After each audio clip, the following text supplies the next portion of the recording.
After Will Ospreay's return at AEW Revolution this past weekend, I can confidently sit here and say that AEW has the best pro wrestling roster on the planet, and it's not even close.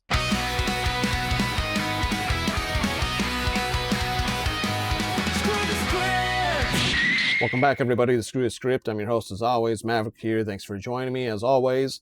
Right into my claim. Let's just get right into it today. Why do I feel like AEW has the best pro wrestling roster on the planet? With Will Ospreay's return at Revolution, it was very apparent. He did not lose a step when he had his match on Dynamite this past Wednesday against Blake Christian.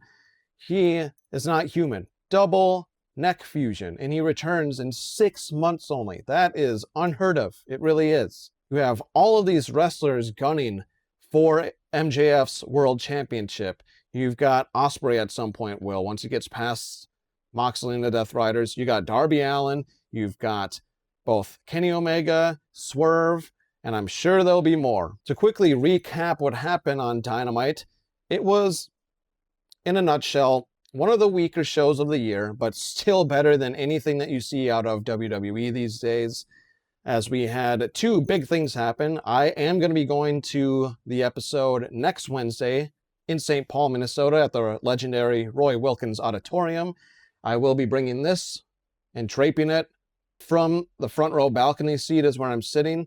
I was unable to get very front row tickets, so that was probably my next best bet, as I wouldn't really be able to hold this for all to see unless I was blocking somebody's view the whole time, holding it way up. I didn't want to do that, so that is where I'll be seated. I will be wearing, actually, this mask here, so my traditional black and gold one as its AEW colors. So look for that, and again, I'll have this as well, so I should stick out easily for those of you who have commented saying that you will be at that show. Feel free to come up to me, talk to me, maybe even get a picture with me if you'd like. I'll feature you in the channel on that video somehow, maybe just a photo and something that you said in our conversation, anything like that, I will include. We have a stacked show already for the one that I'm going to be at because Kenny Omega came out on Dynamite, demanded a rematch against Swerve, where the winner for sure becomes the new #1 contender. Swerve comes out later and has a counteroffer for Kenny Omega and says, well, it'd be foolish of me, since I already beat you, to try and beat you twice, and if I lose, I get nothing when I've already beaten you. So he sweetened the deal, threw in his counter, and said that if he beats Kenny Omega again, Omega loses his EVP status. Now that is huge. Very, very big stakes.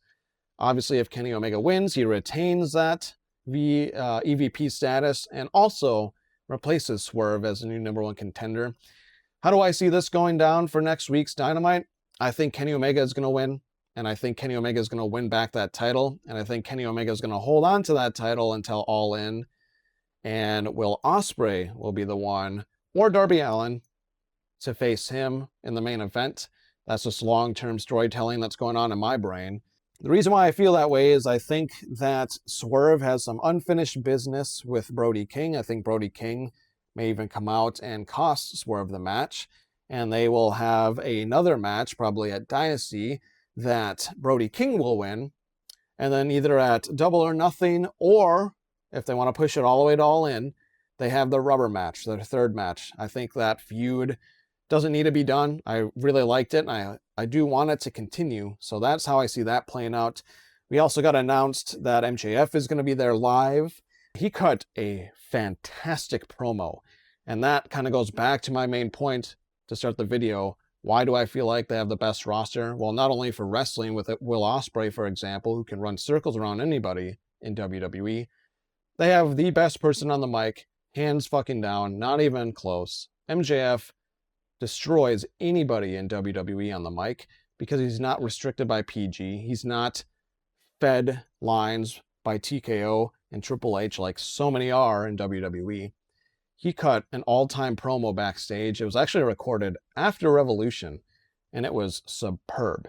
Other things that happened, we saw Darby Allin take on Gabe Kidd in that coffin match or casket match. Honestly, kind of weak compared to previous casket or coffin matches that he has had. The one that he had against Moxley was better.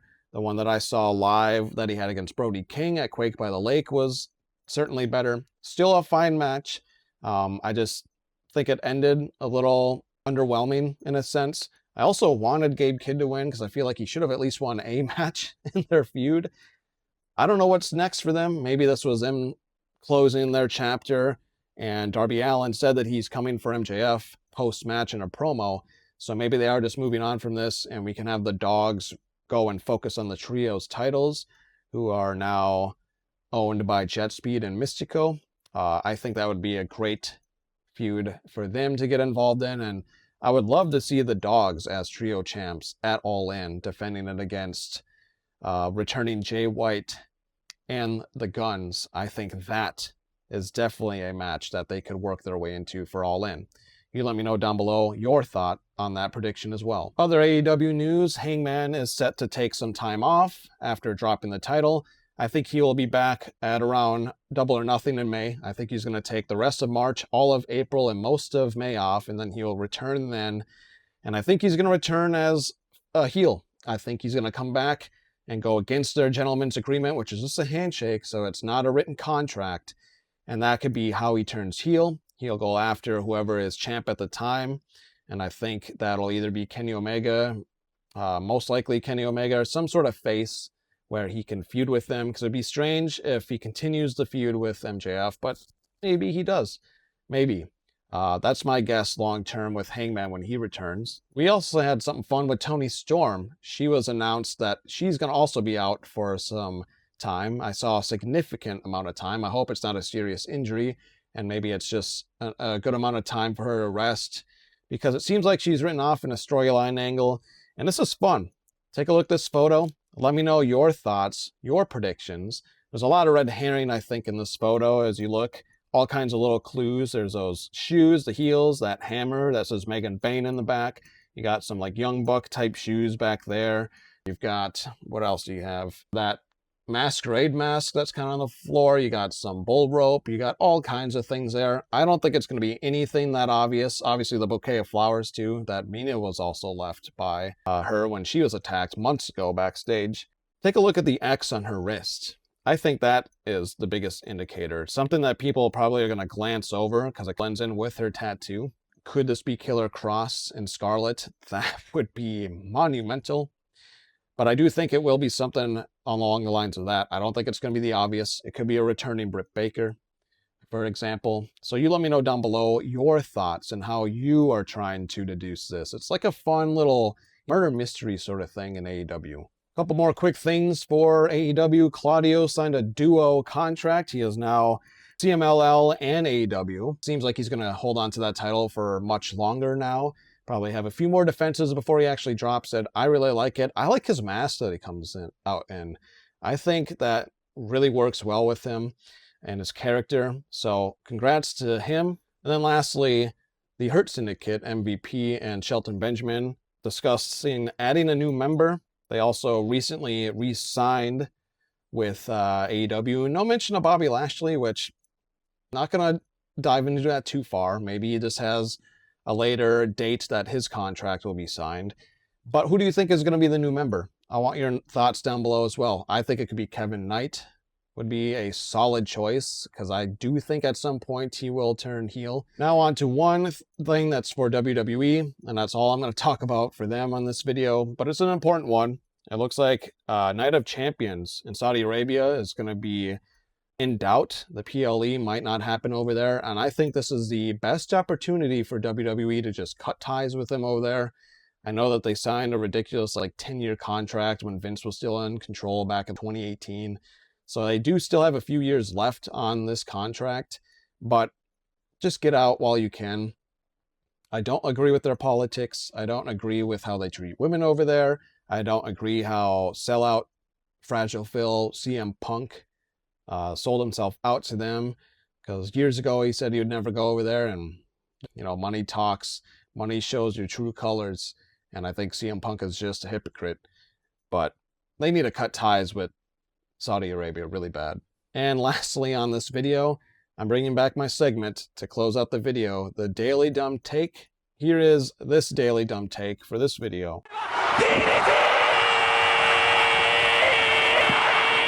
This was on Dirt Sheets. No clue who the author actually was that posted this, but they went on to say AEW Revolution featured 5 surprises: Adam Copeland, Christian Cage, Omega, Ospreay, and Ronda.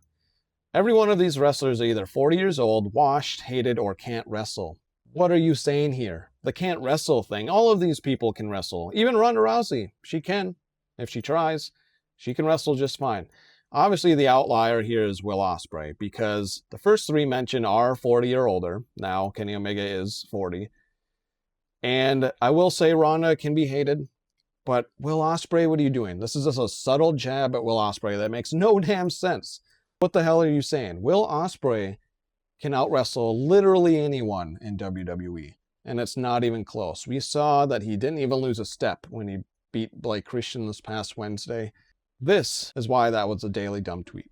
That's all I had on this episode of Screw the Script. Let me know down below your thoughts on everything that I covered in this video.